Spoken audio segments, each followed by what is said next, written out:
You know exactly what you need to do.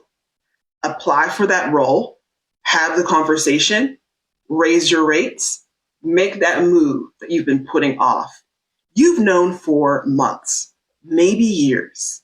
And yet, Sunday night rolls around again, and instead of doing the thing, you're back in the spiral. You ask, what if I'm not ready? What if it doesn't work? What if I make the wrong move and end up in the wrong place? What if I just waste more time? So you open a browser tab, and then you close it, and then you make tea, and then you reread the same email draft again for the 14th, the 16th, the 28th time. You tell yourself you're being thorough, but at night, when your chest is tight and your mind just won't stop, you know the truth. You're not thinking it through. You're just drowning in inaction. Hi, I'm Keisha Dent, certified hypnotherapist and creator of the frequency shift method, and more on that in just a moment.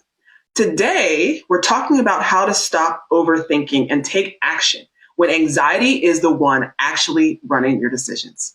Let's talk about it. Here's what most people get wrong about this. So overthinking is actually not really a thinking problem. I know, it seems a little counterintuitive, right? It's actually a nervous system problem. It's actually a conditioning problem. It's actually a dealing with fear problem. Your body learned somewhere along the way that uncertainty is dangerous. So every time you approach a decision that actually matters, like especially like a real one, right? Something that will create a change in your life, your system floods with threat signals that feel exactly like it is warning you away from something, telling you to wait, telling you to pause, telling you to waste time and to start looking for something else to do right away. You may even experience things like nausea. I know it happens to me, feeling sick, actually coming up with creating accidents, anything to keep you stuck exactly where you're at and to keep you from moving forward. This is why you can actually give advice easily and comfortably when other people come to you, like your bestie or a family member comes to you with similar situation, and you're able to just like tell them, you got this, do this, I'll help you, right? This is happening to you where you're getting stuck. This is because your own decisions are triggering your nervous system in a way that no one else's do. See, here's the thing. Your mind actually has two jobs: to keep you safe and to get you what you want. And when those two things conflict, which they always do eventually, and this happens a lot, especially when a real decision that will change things is on the table, safety wins. It will default to safety every single time. And when this happens, your mind creates what we call this overthinking doom loop, right? And it looks like this. I have a problem. I need to change it, but I can't change it. And now bad things are going to happen to me. Oh crap, I have a problem. And round it goes, okay? And where it stops, no one knows, because it never stops. And here's the kicker. Your mind will actually alter reality to maintain present comfort. It will convince you that staying is safer, that waiting is wiser, that overthinking is being responsible. But the cost to this choice, the cost is present comfort turning into future misery and regret and stagnation and unhappiness. And no amount of really thinking your way through it will fix this nervous system issue. So what do we do? Well, here are the moves that make a real difference. Number one, name the loop. When you catch yourself circling the same thought for the third time, the fifth time, the seventh time, say it out loud, recognize it, pull it out into the full light of day. Say, it's happening again. I'm in the loop again. This is the loop. Okay, and it's not as self-criticism. Acknowledgement is a really good first step to actually change this behavior. It's just a fact. It happens to all of us, right? And you can't redirect what you haven't first seen and recognized and acknowledged. Then ask, okay, well, what I'm doing, is it giving me new information or is it just the same information on repeat? Okay, so thoughtful consideration adds something new to the equation. Anxiety just recycles the same worry in different clothes, right? It gets us locked up in that loop again. If you've been here before, That's not insight. That's the pattern doing what the pattern does. And once you recognize this, it's time now to get it out of your head and actually get it onto paper. So anxiety grows like a big hungry monster in the abstract, in the shadows. Okay? When we begin to actually pull things out, when we can write down the actual decision, the actual options, the realistic consequences, not the catastrophized nightmare version, right? When we do that, often what felt paralyzing in your mind is almost always more manageable in black and white. This is why nightmares, often when we wake up the next day, they seem kind of ridiculous. They seem kind of crazy that we were ever afraid of the thing, right? It's because the illumination of the full light of day, conscious reason, we actually can pull it out of the subconscious cycles and take a look at it, that often alone will begin to shrink the problem, begin to dismantle the problem. Another important thing is to calculate the cost of not deciding, okay? So your brain is laser focused on the risk of changing. And it almost always puts up a barrier and a blinder to the risk of staying, because the mind tends to favor familiarity over change. It equates familiarity with safety, even when the familiar thing is not what you want.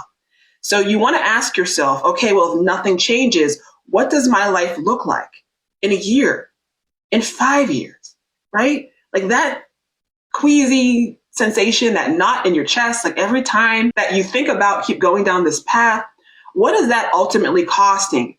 Your health, your energy, your sense of self, your hope, your pride, and your happiness. This is the equation that we need to flip. So we need to stop choosing present comfort for future misery. We need to flip that. We need to start choosing temporary present discomfort for long-term happiness. It's also important to separate your intuition from your anxiety. Intuition is quiet, it's clear, it's persistent, and it speaks to growth. It speaks to daring and desire and going after things. It doesn't need to convince you, right? It feels natural. It feels like a pull. Anxiety, on the other hand, is loud, it's urgent, it's repetitive, it tends to have a shrinking effect.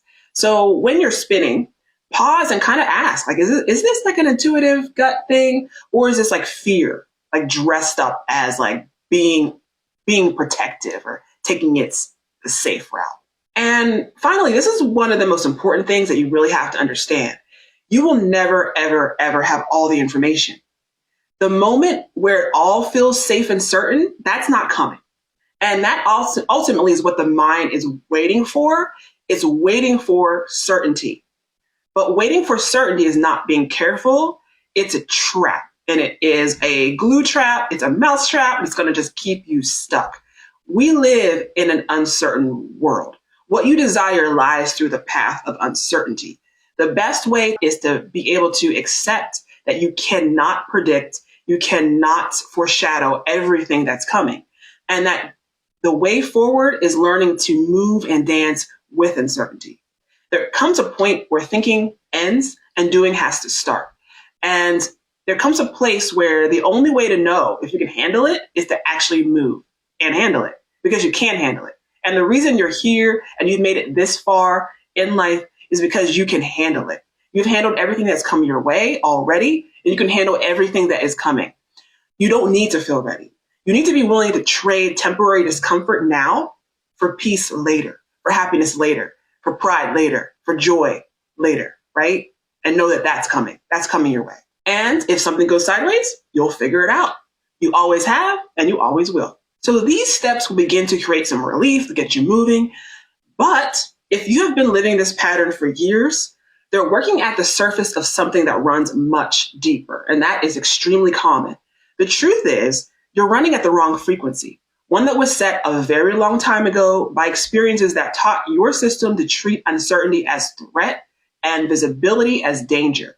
And you've been broadcasting on that station ever since, no matter how capable you've become. Your nervous system has been choosing present comfort over future peace for so long, it doesn't really know any other way. And that's when it gets locked up in the body. And so this is exactly what the frequency shift method is designed to address. Not to manage, not to just live with and cope with, but to recalibrate at the subconscious level where the pattern actually lives, so that your identity and your responses and your patterns finally match who you actually are now. So that choosing temporary discomfort for long-term happiness finally feels safer than choosing present comfort for future misery. So if you recognize yourself in this, if you've been the most capable person in the room while privately drowning and second guessing yourself, self-doubt, like, I want to talk to you. So click the link in the description to book a free call with me. We'll look at exactly where you are, where you want to be, and whether frequency shift is the right next step for you. No pressure, just clarity. And if you want to start getting traction right away, come join me for my next free workshop. It's called Overthinking to Exhaustion, when your mind just won't stop.